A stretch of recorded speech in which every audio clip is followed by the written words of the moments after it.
This CARS tutorial is going to talk about adding staff members into CARS. When I log into CARS, you can see my name in the upper left-hand corner as well as the firm that I'm working on behalf of. Right now I am the first person at Betamax into CARS, and I need to be able to add other people to be able to see the Betamax contracts in CARS. As the vendor administrator, I have this security menu item up here.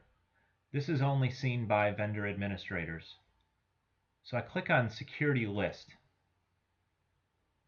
When I click on Security List, I find my name as well as the fact that I am the vendor administrator and a member of the staff. But I need to add another person into CARS.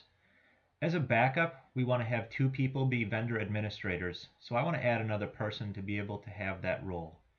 The role of the administrator is to be able to go into CARS and assign various contracts to people that work for the firm. So I'm going to click Add Staff Member to add another administrator. So I look up the people by the WAMS ID. So I know that Mark Zane is also going to be an administrator at Betamax. So I'll click Save.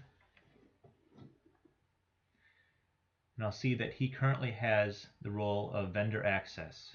So I've added him to the firm, but I want to also make him that administrator. So I click that Add Role, click the checkbox of vendor administrator, and click Save.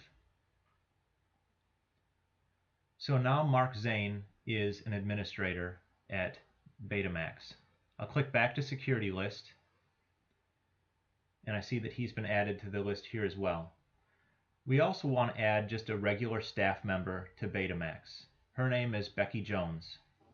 So I'll click Add Staff Member, and Becky's WAMS ID is Becky Jones, and I'll click Save.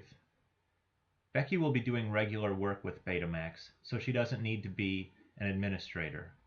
So I'll click back to Security List, and I'll see that I now have three people working for Betamax.